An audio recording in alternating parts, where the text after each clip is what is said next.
संत आहे. संताचं दर्शन घ्यायचं. एकदा देव मागे आला तर चालत, पण संताला हुकू द्यायचं नाही. हो देव सारावे परदे, देव सारावे परदे, देव सारावे परदे, देव सारावे परदे. संत पूजावे आरती, पूजावे आरती, संत पूजावे आरती. ओ देव सारावे परदे, देव सारावे परदे. संत पूजावे आरती, संत पूजावे आरती, संत पूजावे आरती. हो देव सारावे परदे, देव सारावे परदे. संताचं दर्शन घ्या. गोवर्धन संत आहे.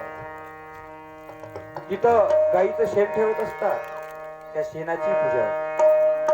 कारण गाईच्या शेणामध्ये काय आहे? लक्ष्मी आहे. एकदा काय झालं पा, सर्व देव देवता गायीत विराजमान झाले. जशी एखादी लक्झरी असते ना, मग लक्झरीच्या सर्व सीटा भरलेले, बसायला जागा नाही, आणि कंडक्टरच्या सीटवर नारद आहे.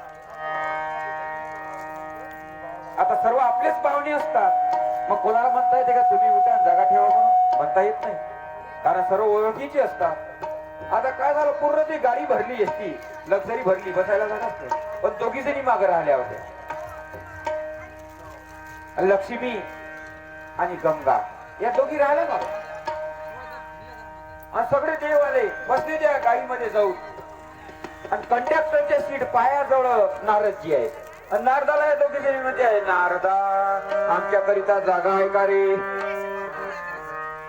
नारदाने सांगितलं सगळे आपलेच देव आहेत, आणि सर्वांनी जागा घेतल्या, आता जागा नाही आहे गाईमध्ये, एकही जागा नाही.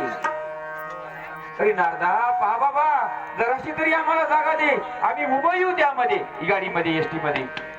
नारदाने सांगितलं उभं राहायलाही जागा नाही, पण 2 जागा आहेत, त्या जागेवर जर तुम्हाला पसंत नसेल तर या.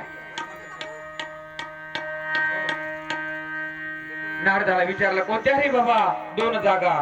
त्यावेळेस नारदाला सांगितलं एक शेणाची जागा आणि एक गोमित्राची. म्हणजे आम्हाला कसं नाही, म्हणून शेणामध्ये लक्ष्मी येऊन बसली आणि गोमित्रामध्ये गंगा येऊन बसली.